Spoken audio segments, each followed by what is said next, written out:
ብዙዎቻችን የኢንትራንስ ኤግዛም ከተቀነሰ በኋላ 297 ከሆነ በኋላ ማለት ነው የኢንትራንስ ማለፊያ ብዙዎቻችሁ እየተጠያየቃችሁ ነው ያለው። የሪሚዲያል እንዴት ሊሆን ይችላል? ይቀንሳል፣ ይጨምራል፣ እንደዚሁ ምን አይነት ነገሮች ሊከሰት ይችላል ብላችሁ ብዙ ላይ ኮሜንት ላይም ጠይቃችሁኛል። ላለፋችሁ ባይዘው ለመጀመሪያ ለኢንትራንስ ተቀንሶ ያለፋችሁ እንኳን ደስ አላችሁ። ግን ላላለፋችሁም ምንም ማዘን አያስፈልግም።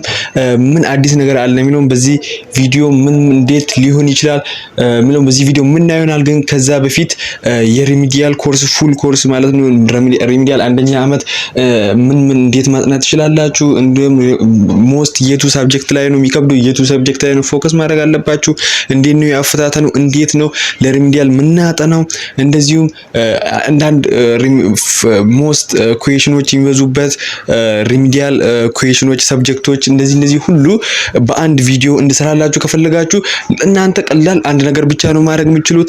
ይሄ ቪዲዮ ላይ ከስር ኮሜንት ላይ የሁለተኛ ቻናል ሊንክ አስቀምጥላችኋለሁ። ገብታችሁ አንድ ቪዲዮ እንትለቀቁ እሱን ቪዲዮ አይታችሁ 100 ሰብስክራይብ በሁለት ቀን ብቻ ከደረሰ ፉል ኮርስ ለሪሚዲያል ሰራላችኋለሁ ማለት ነው። ምን ማድረግ እንዳለባችሁ እንዴት ማጥናት እንዳለባችሁ እሱን አላቆይባችሁም። ገብታችሁ ቀለል ያለ ነው ገብታችሁ ቪዲዮን የ6 ደቂቃ ነው ገብታችሁ ከተመቻችሁ አይታችሁ እንደዚሁም ሰብስክራይብ አርግታችሁ መውጣት ትችላላችሁ ማለት ነው። እንደዚሁም ይጠቅማችኋል። ምርጥ የዶክመንተሪ ቻናል ነው ማለት ነው። ብዙም ሳንቆይ ወደ ቪዲዮ ብዙ ሰሞኑን እየተወራ ያለው ከኢንትራንስ ኤግዛም ከቀነሰ በኋላ ሪሚዲያል እንዴት ይሆናል የሚለው ነው። ስፔሻሊ ደግሞ 40-50 የሚለው ፐርሰንት ብዙ እየተወራ ነው። እኔም ከዚህ በፊት ቪዲዮ ለቅቄ ነበር 40-50% የሪሚዲያል ማለፊያ ላይ ምን ኢፌክት ሊያመጣ ይችላል ነው በጣም ፈርዘር አድርጌ ላስረዳችሁ መሰላችሁ። 40-50% እኔም ከዚህ በፊት የለቀኩትን ቪዲዮ ላይ ምን መሰላችሁ 40-50% በስሌት ስንት ሊሆን እንደሚችል እንደውም ስፔሻሊ ትምህርት ሚኒስትር ብርሃኑ ነጋ እያሰብንበት ነው ያለው እንጂ ኦፊሻሊ ይሄ ነው ማለፈ ብሎ አልተናገረም። ብዙ ቻናሎች አይቻሉ 40-50 ምናምን ብሎ እንደ ኦፊሻሊ እየተናገሩ ነው። እኔም ከዚህ በፊት ስሌቱን ሊሆን ይችላል ስሌቱ እነሱ እንዳሰቡት ነው፣ ግን ኦፊሻሊ ይሄ ብሎ አልተናገሩም። ብዙ ቻናሎችም እንደዚህ እያሉ ነው። ግን 40-50% በጣም በስሌት ብናየው በጣም ይከብዳል። ሪሊ ነው ናቸው። ስፔሻሊ ደግሞ ሰሞኑን ኢንትራንስ ኤግዛም ከቀነሰ በኋላ 40-50% የመሆኑ እድል በጣም ይቀንሳል ማለት ነው። 40-50% እስኮን ደግሞ ስፔሻሊ የቆዩት ራሱ ከበዳቸው ውሳኔው ራሱ 40-50% የሆኑ በጣም ይከብዳል። 297 ኢንትራንስ ኤግዛም ማለፊያውን ካረጉት በኋላ ማለት ነው ሞስት ኢፌክት ያመጣል የኢንትራንስ ኤግዛም መቀነሱ ማለት ነው። አው ሊያመጣም ይችላል ቢኮዝ 297 ከሆነ በኋላ የሪሚዲያልም ሊቀንስ ይችላል ማለት ነው።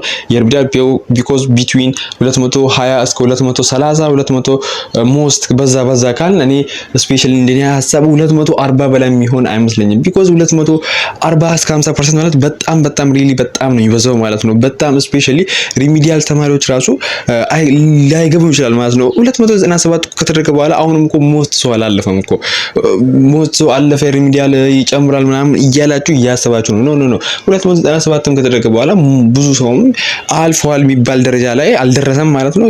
ሶ ኢፌክት ያመጣል ብላችሁ ሞስት 40-50% ላይ ዲፔንድ አታርጉ። ይሄ እያሰብንበት ነው እያልን ነው። እስካሁን ምንም ኦፊሻል ነገር አላወጡም ማለት ነው። በዚህ 40-50% እኔ ይሆናል ብዬ አላስብም። 40% ማለት 240 ማለት እኮ ነው። 240 ማለት እኮ ሞስት ከባድ እኮ ነው። ከ204 ወደ 240 ጃምፕ አይልም ማለት ነው። እንደዚህ አይነት አታስቡ ማለት ነው። ቢኮዝ ቢትዊን ከ220 እስከ 240 ማክሲመም ማለት ነው። ቢኮዝ 297 ከተደረገ በኋላ የሚቀነሱ እድል ከፍ ስለሚል ማለት ነው። ይሄ ነው የዛሬ ቪዲዮአችን ማለት ነው። እንደዚህ ዲስከስ ስለ ሪሚዲያል እንሰራላችሁ ፈልጋችሁ ፉል ኮርስ ማለት ነው። ቀላል ነው። የቪዲዮ የቻናል ሊንክ አስቀምጥላችኋለሁ ከስር ገብታችሁ ቪዲዮውን የ6 ደቂቃ ቪዲዮውን ይመቻችኋል። ምርጥ የዶክመንተሪ ቻናል ነው። ገብታችሁ 100 ሰብስክራይብ በሁለት ቀን ብቻ ከደረሰ ምርጥ የፉል ኮርስ ለሪሚዲያል ምን ማድረግ እንዳለባችሁ አሳያችኋለሁ፣ ሰራላችኋለሁ ማለት ነው። ብዙም ሳንቆይ በሌላ ቪዲዮ እስክንገናኝ ድረስ ጉድ ላክ።